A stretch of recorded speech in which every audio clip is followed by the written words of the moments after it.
Segunda-feira, mercados internacionais parados por conta de feriado nos Estados Unidos e criptomoedas, né, a todo vapor. Bitcoin tá aí acima dos 52 mil dólares. No nosso giro macro de hoje eu vou te falar tudo o que você precisa saber. A gente vai dar uma passada sobre a macroeconomia, o que pode estar acontecendo com a Bolsa de Valores agora depois do feriado, como que isso pode impactar as criptomoedas. Halving tá chegando, faltam menos de 2 meses para o halving e como que tá aí o ânimo dos investidores para o maior evento das criptomoedas que acontece a cada 4 anos. Logo depois da vinheta.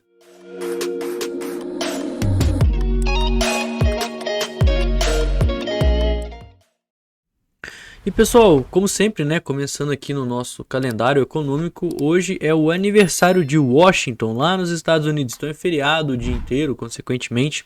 A Bolsa de Valores americana ela vai estar paralisada, né, não tem nada de importante hoje. Então a gente ainda está naquele clima do final de semana, né? O S&P 500 vale falar que ele já está aí bastante esticado, né? Tá subindo aí há várias semanas, vários meses consecutivos. Então, consequentemente, o mercado, né, ele está muito aquecido. Inclusive, olha só, estava dando sinal de venda forte, provavelmente devido a toda essa euforia. Olha só, clica aqui no S&P 500, estava dando aqui sinal de venda. Acho que até voltou, agora deu compra forte, ó. Tá meio doido esses sinais técnicos aqui. Eu não costumo muito olhar esses indicadores aqui não. Só vi ali venda forte, achei curioso, né? Por isso que eu voltei. Mas enfim, para essa semana é de se esperar uma semana sem grandes volatilidades aí no mercado, uma vez que a gente vai ter a divulgação das atas da FONC, né, aqui na quarta-feira, mas que essas atas da FONC elas vão ser referentes à última reunião. Então, elas vão ser importantes porque elas vão dar um norte com relação à opinião do Banco Central americano sobre por que eles não quiseram abaixar a taxa de juros e por que eles falaram que a taxa de juros pode manter alta por mais tempo. Então, para mim, o fator mais importante que vai acontecer nessa semana é, obviamente, né, as atas da FONC que serão divulgadas na quarta-feira, mas ainda assim sem grandes coisas, né? Vamos ter pedidos iniciais para o seguro-desemprego, para ver um pouquinho mais sobre o mercado de trabalho. E a grande questão é a precificação, tá? Eu acho que o mercado americano, né, a Bolsa de Valores, o S&P 500, ele está extremamente esticado. E os investidores, à medida que forem soltando mais dados, talvez até com a própria divulgação aqui das atas do FONC, a gente pode ter uma mudança nesse sentimento. Não com relação ao que vai acontecer na próxima reunião daqui a 30 dias, né? Que já é praticamente certo que a gente não vai ver corte na taxa de juros tão cedo. Isso já foi sinalizado pelo Banco Central americano e é o que os investidores já estão fazendo com as suas carteiras, né? Então, lá no começo do ano, né, em janeiro, que a gente estava passando em tudo isso aqui, fazia o giro macro, a gente via que já para março, a maior parte das pessoas já estavam esperando corte na taxa de juros. Essa já não é uma realidade tão presente. Inclusive, para maio, essa probabilidade ela se mantém. Mais da metade dos investidores já acreditam que também não terá corte na taxa de juros. Ou seja, boa parte das pessoas imaginam que a gente só vai ver corte na taxa de juros lá em junho, ou seja, na metade do ano, certo? Então a gente já está vendo aquele otimismo, aquela euforia dar uma diminuída. E isso pode acabar resultando nessa reprecificação que levaria, obviamente, a uma correção nesse frenesi do mercado acionário, né? Outra coisa que a gente também precisa comentar é sobre o Open Interest do Bitcoin, cara. Olha como que a gente está com muita alavancagem e muito contrato aberto. Os ETFs foram aprovados, mas nem por isso os traders de Wall Street estão deixando de negociar contratos futuros. Sim, é possível operar contratos futuros na Bolsa de Valores dos Estados Unidos, a Bolsa Mercantil de Chicago, CME, que é inclusive a mesma aqui desse site, né? CME Group, a Bolsa Mercantil, Chicago Mercantil Exchange, que fornece aqui para a gente os dados aí da FONC, é o mesmo que disponibiliza os contratos futuros aí de Bitcoin. E a gente tem mais opções em contratos futuros de Bitcoin lá do que na própria Binance. Para você ter uma ideia, a gente já está beirando os 7 bilhões de dólares totalizando aí os 23,91 bilhões de dólares total. Isso dá mais de 100 bilhões de reais em posições de alavancagem no Bitcoin.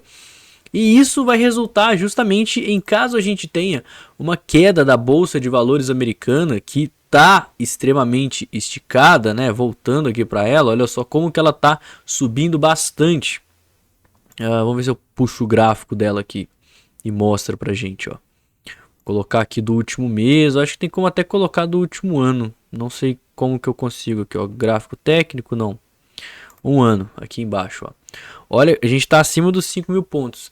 Se a gente tiver essa divulgação das atas da FONC e tiver uma sinalização sobre essa alta na taxa de juros, tem gente até que está achando que pode ser que aumente a taxa de juros, tá, nas próximas reuniões. Eu acho que não. Eu acho que vai só protelar aí esse corte.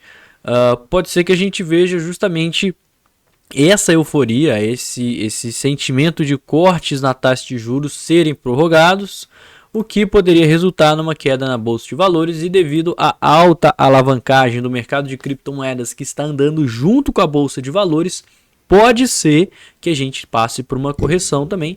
E, cara, esse excesso de alavancagem, a maior parte das pessoas elas estão em short, né? Isso a gente analisou pela manhã.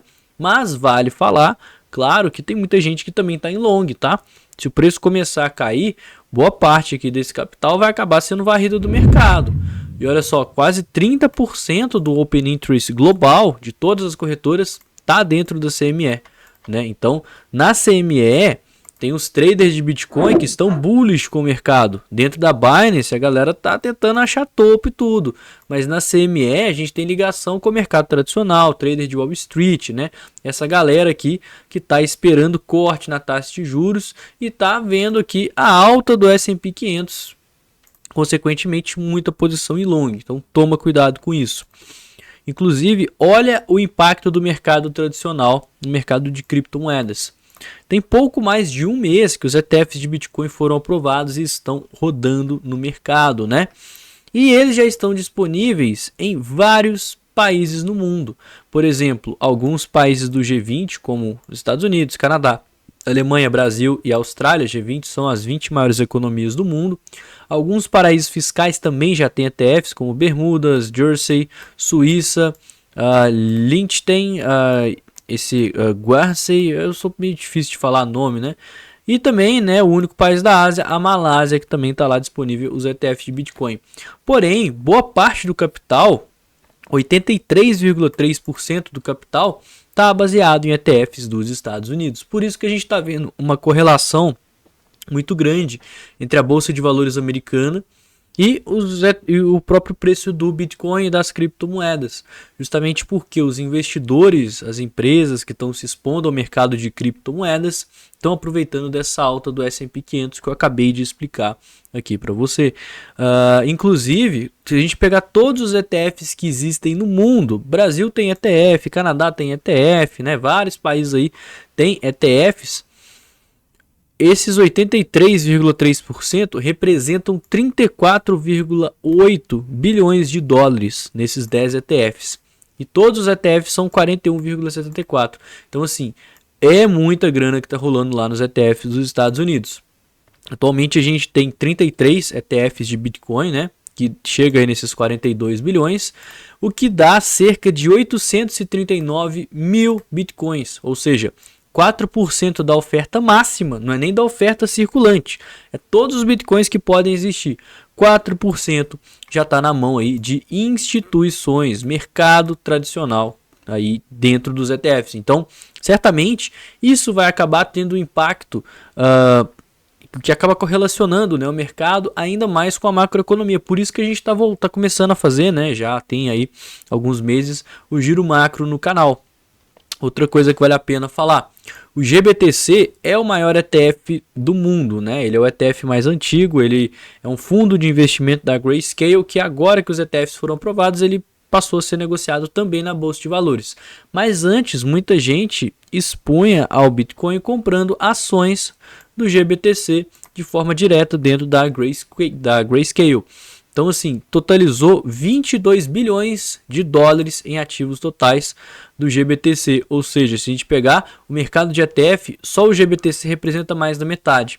E a gente já está vendo como que estão tendo vendas aí dentro do fundo da Grayscale, justamente devido a outros ETFs apresentarem taxas maiores. Então, se a gente ver o GBTC vendendo ETF, merece uma certa atenção. E no total, os 10 principais ETFs, né, que são dos Estados Unidos, eles representam uma participação de 92,7% no mercado global. Ou seja, de todos os ETFs que existem, aqui não, aqui é números, tá? Números de ETFs de Bitcoin à vista. De todos os ETFs que existem em todos os países, esses dos Estados Unidos, eles representam mais de 92% de todo mundo, né? Então é realmente algo muito expressivo, que são 34 mil milhões, ou seja, 34 bilhões de dólares em ativos totais só em ETFs de Bitcoin nos Estados Unidos. Então, assim, isso reforça ainda mais, né, a força e a importância, o impacto da macroeconomia global e principalmente dos Estados Unidos dentro do mercado de criptomoedas. E galera, a gente está chegando próximo ao halving, né, que é aquela redução na oferta monetária do Bitcoin. A data estimada está para o dia 17 de abril, mas essa data, eu sempre falo isso aqui no canal, né? Ela varia bastante, porque ela não é contada por tempo, e sim por blocos, né? A blockchain ela acontece por blocos. Então falta 8.850 blocos para a gente chegar aí no halving. Então, assim, óbvio que quanto mais tempo for passando, mais precisa a gente vai ter uma data, né? Então, provável que ocorra aqui próximo ao dia 17 de abril, talvez alguns dias antes, alguns dias depois. Mas a grande questão é o outro lado da moeda. A gente sabe como que o Bitcoin ele costuma subir, mas e com relação à rede? Isso a gente precisa estar comentando, tá? Porque estudos eles estão estimando que cerca de 20% do poder de mineração pode desaparecer, pode ficar inviável de continuar minerando, justamente porque a recompensa do Bitcoin será cortada pela metade. Então a gente precisa levar isso também em consideração. Vão ter menos mineradores na rede após o halving, porque o poder computacional está altíssimo, né? A gente está praticamente aqui em máximas históricas. No começo de fevereiro a gente chegou ali nos 676 milhões de... acho que aqui é terahash, né? Aqui está falando terahashes por segundo, isso dá exahashes. Então assim, é um valor muito alto.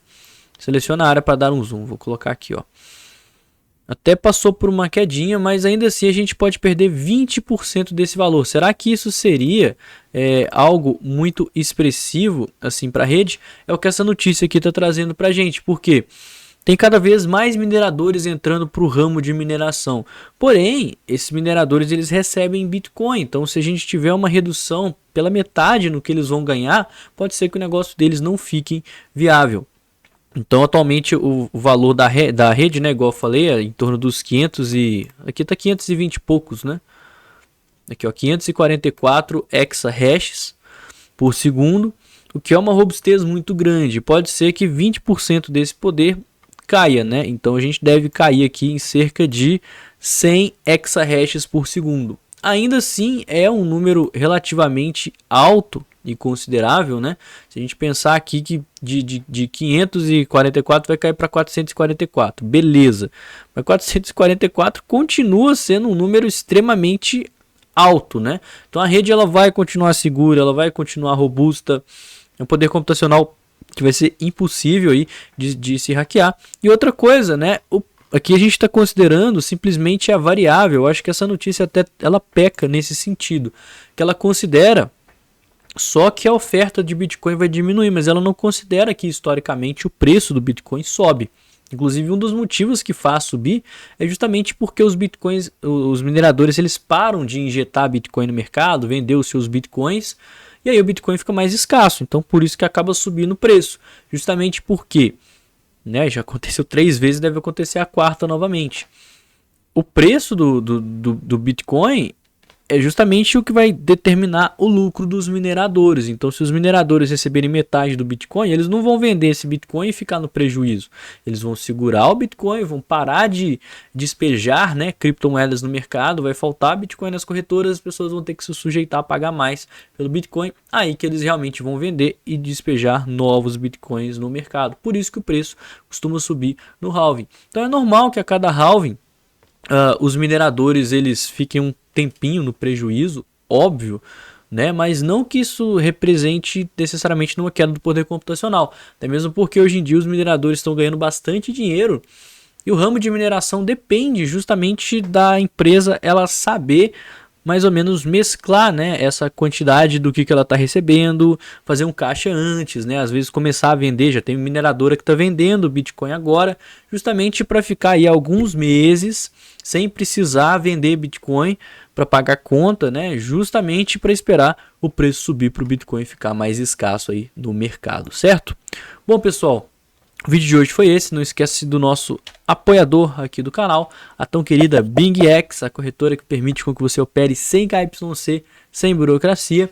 Link aqui embaixo na descrição desse vídeo. Não esqueça também de me seguir nas redes sociais, que estão todas aqui em cima, e eu vou ficando por aqui. Tenha um ótimo dia, uma excelente semana e valeu, galera. Falou!